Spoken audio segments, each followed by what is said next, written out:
avec vous. Bonjour Vladimir Fedorovski. Quel plaisir d'être avec vous. Vous me l'avez enlevé, j'allais dire la même chose. Je suis ravi de vous avoir. Mais c'est vrai en plus. Diplomate, écrivain d'origine russe. Vous avez publié, il faut le rappeler, Trump, Poutine et Ivan le Terrible, dialogue avec l'histoire chez ce bel éditeur qui est Ballant. Vladimir, votre regard d'abord, celui du diplomate qui sommeille toujours en vous, qui vibre en vous. Vous pensez qu'un accord peut être scellé ce soir ? J'aurais tellement aimé, on ne peut pas être plus d'actualité puisque j'ai traité la psychologie des personnages dans Poutine, Trump, Poutine et Ivan le Terrible. Vous comprenez? Je pense que c'est une chance historique, la rencontre peut être historique. Il y a des pour et des contre.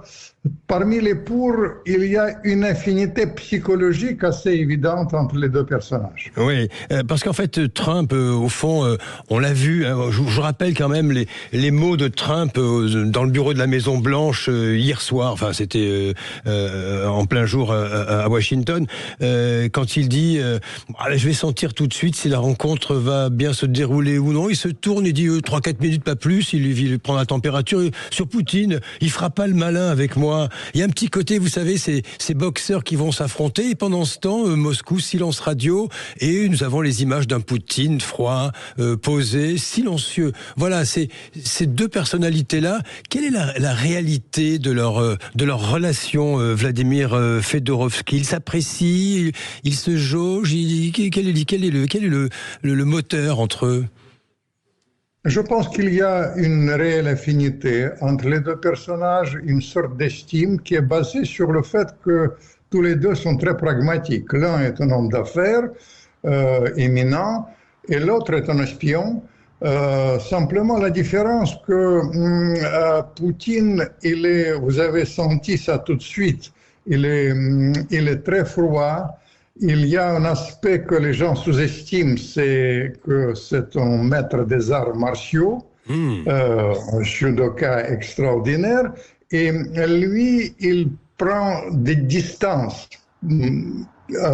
Trump, il agit sur le chaud, il est dans le court terme. Vous avez dit en 4 minutes, il va sentir ça. Oui. Il a dit que je vais régler le conflit en 24 heures. C'est plus simple que ça, ce n'est pas le cas.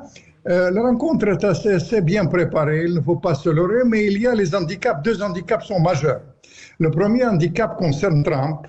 Vous savez, il veut avoir le prix Nobel, évidemment, et aller vers la solution du conflit, mais il y a l'état profond qui le bloque. Il y a les gens autour de lui, néoconservateurs, ils veulent le piéger, et ça c'est un handicap majeur. C'est pas l'Europe, c'est pas même Zelensky, c'est surtout là-bas à l'intérieur. Mais il y a un handicap de Poutine. Comme vous le savez, il y a une avancée, disons, assez vertigineuse, disons significative plutôt, là-bas en Ukraine.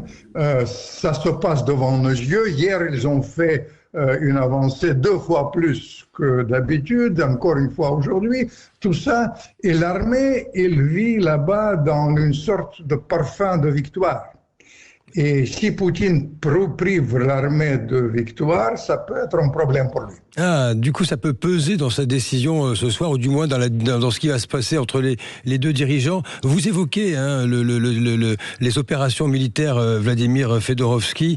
Un Poutine, alors certains disent, il met cette percée du côté de Donetsk en avant, c'est de la communication en temps de guerre. C'est possible, c'est très compliqué à décrypter tout ça à chaque fois, mais c'est une vieille histoire. Mais est-ce que vous ne pensez pas que si sa dynamique militaire est, on va dire, positive, son intérêt à lui, Poutine, n'est pas de poursuivre, de prendre son avantage et de ne pas faire de cessez-le-feu, parce que c'est ce que veut le président Zelensky, c'est bien compréhensible, un cessez-le-feu, mais pas d'accord de paix pour ne pas perdre les territoires que Poutine a conquis. C'est ce moment très fragile, très difficile qui va compter dans ce qui va se produire ce soir.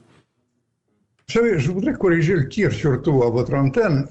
Vous savez, vous n'êtes pas mainstream. C'est mainstream, quoi qu'il arrive. Il dit que Poutine, c'est la communication. C'est pas vrai.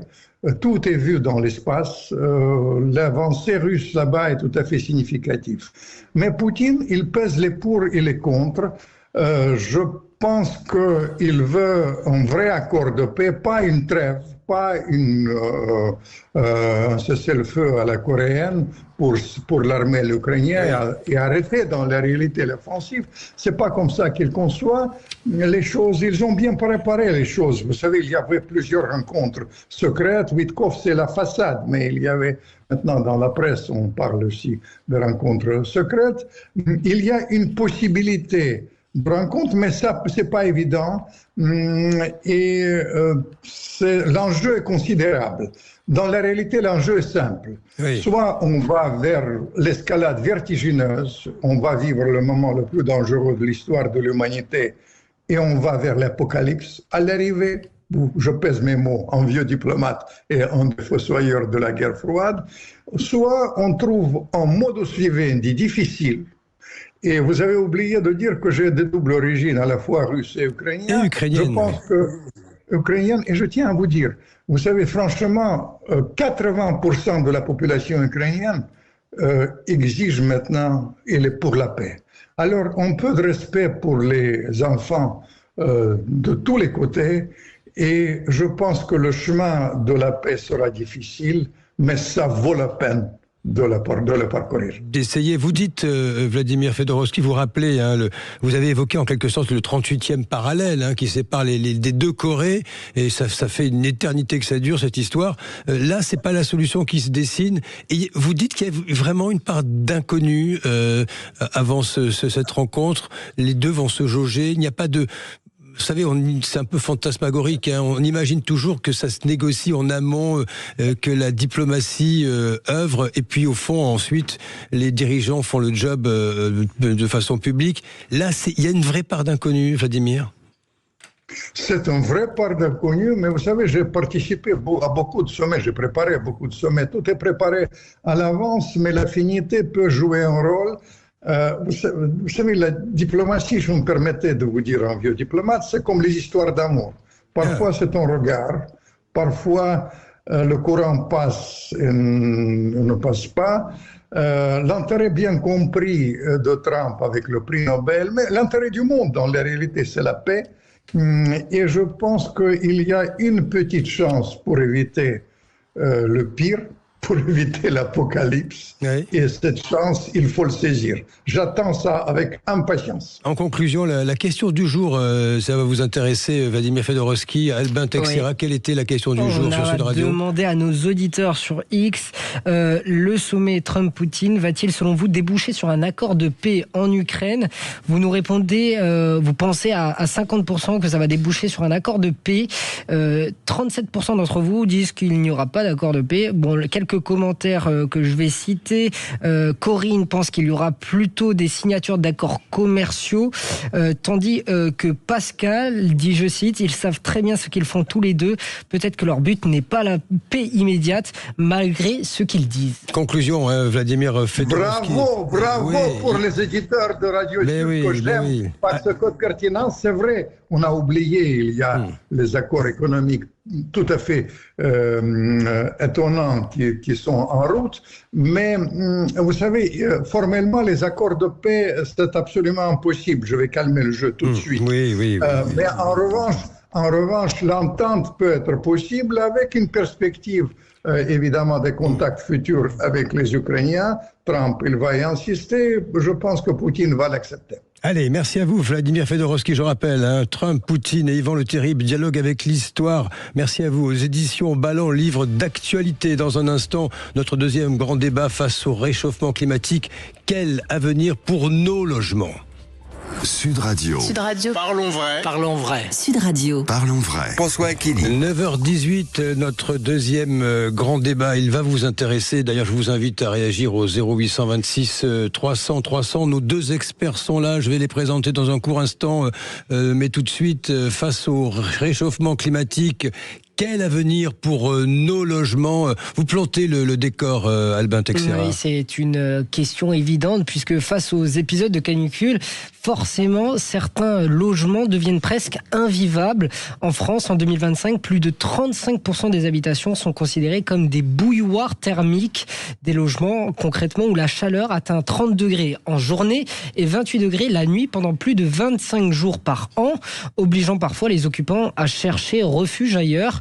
Les conséquences sont dramatiques. Lors de la canicule de juillet 2022, par exemple, la région a enregistré une surmortalité, la région Auvergne-Rhône-Alpes, a enregistré une surmortalité de 21%. Et selon la Fondation pour le logement des défavorisés, 5000 décès sont imputables à la chaleur l'année dernière. 5000, principalement à domicile. Pour y répondre, forcément, une proposition de loi transpartisane vise à intégrer la notion de confort d'été et de bouilloire thermique dans le diagnostic de performance énergétique, le DPE, d'ici 2028 avec une notation spécifique. L'objectif, c'est que cette information figure obligatoirement sur les annonces immobilières et permette aux locataires d'exiger des travaux si le logement n'est pas décent. Merci Albin. On en parle avec vous. Bonjour Martin Laganne, directeur de la communication, porte-parole de l'ANA, l'Agence nationale de l'habitat. Bonjour. Bonjour. Et bonjour à Sylvain Lévy-Valency, expert en immobilier. Vous êtes le producteur animateur chez nous de l'émission Parlons Ibo sur Sud Radio. Bonjour Sylvain, merci. Oui, bonjour, bonjour à tous. Merci d'être là. Je vais vous faire réagir tous les deux à ce qui vient d'être dit. 35% des habitations considérées comme des bouilloires thermiques. Martin Laganne, nous sommes passés de la passoire à la bouilloire, donc si j'ai bien compris. Non, on n'est pas passé de la passoire à la bouilloire. Ce sont souvent les passoires qui sont aussi des bouilloires. Donc on a un vrai enjeu autour de la rénovation de l'habitat pour permettre à nos concitoyens de vivre dans des logements confortables. Et ça montre toute l'importance qu'il y a à agir sur son logement. Ça va devenir invivable en quelque sorte. L'idée n'est pas de culpabiliser les propriétaires de logements parce qu'il faut faire des travaux. Il y a tout ce débat, on va y venir, récent autour de MaPrimeRénov et puis de ces appartements disqualifiés. Sylvain Lévy-Valency, même question. Est-ce que c'est à vos yeux une donnée nouvelle quand même, cette situation? Écoutez, c'est une donnée nouvelle dans la mesure où on n'avait pas pris l'ampleur de ce que représentait le confort d'été. On le voit bien, si vous voulez, il y a quelques années, quand on parlait des problématiques de climat, de dégradation du climat, ça faisait rire un peu dans les chaumières. Et c'est vrai qu'aujourd'hui, à l'instar des canicules successives, et on le voit bien, ça devient de plus en plus invivable de vivre dans son logement l'été. Et donc, sont frappés essentiellement par ces problématiques-là, surtout les petits logements qui sont, vous savez, en ville, avec une aération qui est modérée. Souvent, sont les petites surfaces avec des personnes aujourd'hui qui subissent absolument l'enfer. Et vous savez, les problèmes sont beaucoup plus larges, puisqu'en fait, on touche à l'isolation globale du bâtiment. Et aujourd'hui, vivre dans son logement, c'est vivre dans un ensemble qui s'appelle, qu'on pourrait appeler, puisqu'il y a un collectif qui s'est créé autour de cela, ce qu'on pourrait appeler une maison saine. En fait, il faut soigner sa maison comme on se soigne soi-même. Et pour la première fois, des enquêtes extrêmement sérieuses ont démontré qu'il y avait un lien de causalité, si vous voulez, entre la mortalité et la vie dans le logement et la façon dont on appréhende le logement, en termes de rénovation, en termes de ventilation, en termes d'isolation. Et c'est un vrai sujet de santé publique. Sujet de santé publique, Martin Laganne, je rappelle que vous portez la parole de l'Agence nationale de l'habitat. Est-ce qu'il faut changer le logiciel, l'approche de ces questions de rénovation d'habitat? Parce qu'au fond, ce n'est pas seulement des histoires on va dire, commerciales. C'est de la santé publique, ça a été dit à l'instant par Sylvain. Et il va falloir repenser la rénovation des logements? Vous avez raison de dire, c'est un sujet global. Il y a un sujet de santé, il y a un sujet économique, il y a un sujet de confort de vie. Donc le maître mot, finalement, c'est celui de l'adaptation. Il va falloir, adapter nos usages, parce qu'on ne vit pas dans un logement quand il fait 40 degrés dehors, comme quand on vit dans un logement où il fait 25 degrés dehors. Donc il va falloir adapter nos usages pour empêcher la chaleur d'entrer dans le logement et garder du confort. Et puis ensuite, il va falloir adapter nos logements, et la rénovation énergétique doit permettre de vivre dans un logement confortable à toutes les saisons. Qu'est-ce qui va changer ? Oui, qu'est-ce qui va changer ? Qu'est-ce qui sera nouveau, additionnel, je dirais presque ? Alors, Aujourd'hui, une rénovation énergétique, quand elle est bien pensée, elle prend déjà en compte tous ces aspects-là. Puisque quand vous agissez sur l'isolation, sur la ventilation, vous permettez d'avoir au logement d'être confortable l'été. Ce qu'il faut changer, c'est vraiment avoir des approches globales de son projet de rénovation. Et c'est pour ça que nous avons en France Rénov, qui est le service public, qui sont des conseillers qui permettent justement d'avoir cette expertise et de ne pas être juste dans une rénovation un peu commerciale où vous dites je fais installer tel équipement ou je fais tel geste de travaux parce qu'on me le propose, mais d'avoir une réflexion globale sur quels travaux je dois réaliser dans mon logement en fonction de là où j'habite, en fonction de la typologie du logement, en fonction de mes usages, de mon quotidien, pour avoir une rénovation qui va être réellement performante toute l'année. Oui, Sylvain Lévy-Valency, vous avez entendu tout à l'heure, Albin Texera, il est question d'une proposition de loi transpartisane pour désormais intégrer cette notion de confort d'été, de bouilloire thermique dans le diagnostic, le DPE. Est-ce que c'est une contrainte additionnelle qui arrive, qui va agacer tout le monde, qui va faire des débats incessants, ou est-ce que c'est, selon vous, à vos yeux, une prise en compte nécessaire? Vous savez, en France, il y a une vraie crise du logement. C'est un phénomène social qui touche les plus démunis. Il faut être très clair là-dessus. Et l'effort, si vous voulez, en termes de rénovation, en termes de gestion des biens, repose essentiellement, écoutez-moi bien, sur les propriétaires qui sont aujourd'hui la variable d'ajustement fiscal des exécutifs successifs. Il faut être très clair. On assiste aujourd'hui à un phénomène qui est un phénomène inquiétant, qui est celui du désinvestissement des petits propriétaires. Je vais vous donner un exemple. Sur 100 personnes, 62% des personnes sont logées dans le parc, ce qu'on appelle le parc privé, le parc locatif privé. Ils seraient éligibles au logement social. Autrement dit, on a besoin des petits propriétaires pour loger la population. Il faut bien le comprendre. Et ces propriétaires ont vu, dans les 10 dernières années, une inflation normative sans précédent. Sans précédent.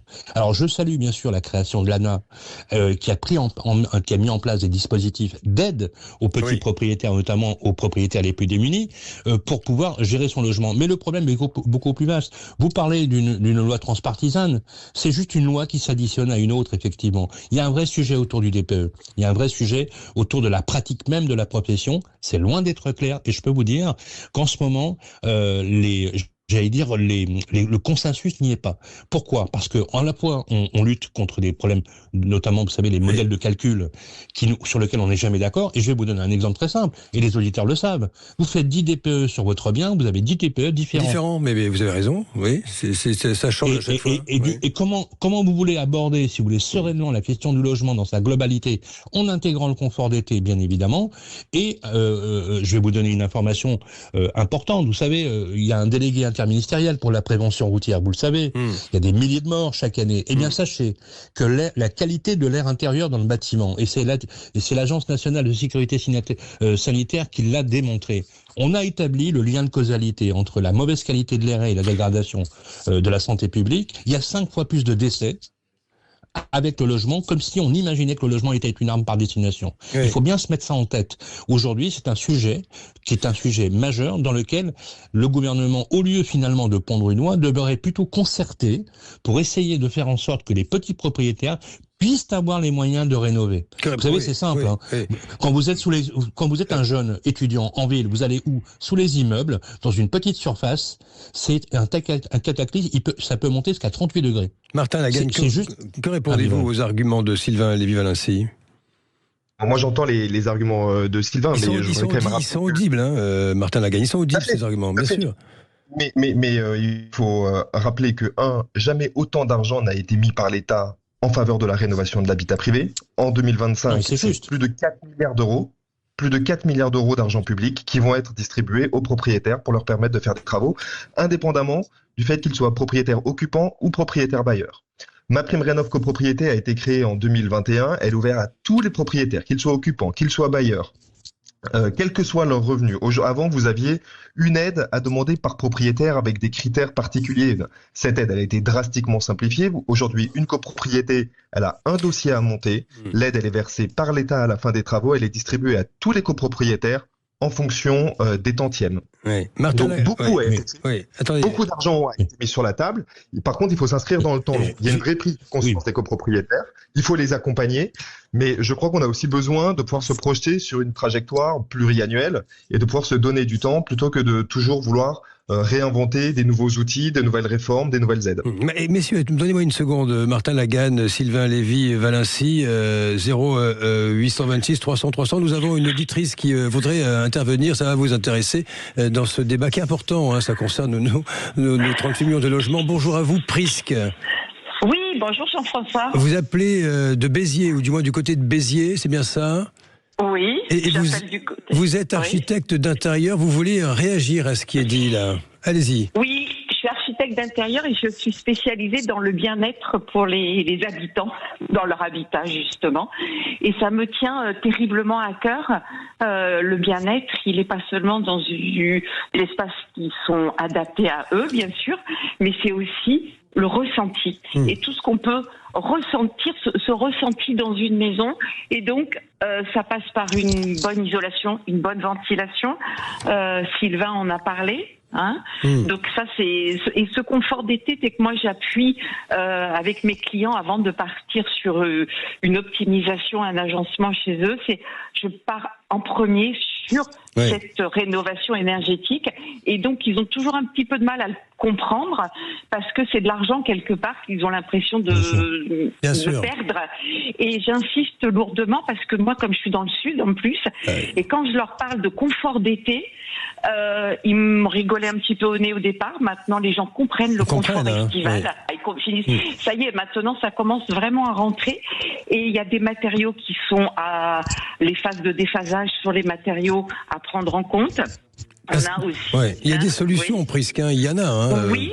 Et moi, je les propose. Je les propose aux clients. J'insiste beaucoup parce que c'est bien joli d'avoir un bel appartement, une belle maison, mais si on a trop chaud, trop froid, si c'est pas pris en compte. J'insiste énormément, c'est très important. C'est très important. Oui. Sylvain Lévy-Valency, réagissez à ce que dit Prisc. En fait, il faut faire de la pédagogie dans cette histoire. Alors oui, absolument. Et elle a fondamentalement raison. L'usage est fondamental. Vous savez, c'est très simple. Est-ce que vous avez entendu parler, par exemple, aujourd'hui, on a des peintures, vous savez, des peintures blanches. Vous savez, quand vous allez dans les pays du Sud, en Tunisie, en Grèce, on a des peintures blanches aujourd'hui qui réfléchissent finalement la chaleur. Quand on parle de déphasage, alors c'est un terme un peu technique. C'est quoi ? C'est qu'en fait, finalement, la chaleur est emmagasinée. Ce sont des calories qui sont rejetés à l'intérieur de l'appartement. Et en fait, ce qu'il faut, c'est éviter, si vous voulez, que la chaleur se fixe et soit relâchée dans l'appartement, notamment la nuit, où ça devient absolument invivable. Donc, quand vous dites, aujourd'hui, on parle d'isolation, et effectivement, Martin Laganne a raison, nous sommes le seul pays à avoir mis en place de façon massive des aides aux petits propriétaires, je n'en disconviens pas. Le problème, il est structurel, encore une fois. Dans le collectif qui a été monté par Maison Seine et Murprotec, on travaille sur les questions de murs et d'isolation. L'isolation, quand vous surisolez, en fait, en réalité, vous créez une véritable cocotte-minute. Donc en fait, quand on aborde la gestion du bâtiment, le fait, par exemple, de ventiler ou de travailler la ventilation, quand vous ventilez, qu'est-ce que vous faites le matin ? Vous ouvrez la fenêtre. Le problème, c'est que vous ne pouvez pas ouvrir la fenêtre parce qu'il en faudrait deux. Pourquoi ? Parce que pour que ça ventile, il faut qu'on ait un appartement traversant pour pouvoir favoriser ces éléments-là. Vous savez, les problèmes de santé publique sont quand même extrêmement aujourd'hui majeurs. Et quand je vous dis que le lien de causalité a été établi, je peux vous citer un cas précis. Une jeune femme de 30 ans allez-y. A eu les poumons transplantés à l'âge de 30 ans parce que le bâtiment dans lequel elle était, l'appartement dans lequel elle était, a été contaminé avec du salpêtre. Et ça a eu des conséquences dramatiques. Donc on voit bien qu'on touche de près la problématique. Martin Laganne, il faut conclure rapidement, pardonnez-moi, l'heure tourne. Vous êtes d'accord, en fonction de ce qu'a dit aussi également Prisc, ce témoignage est important aussi. Il va falloir à la fois de la pédagogie et des décisions fermes dans cette histoire.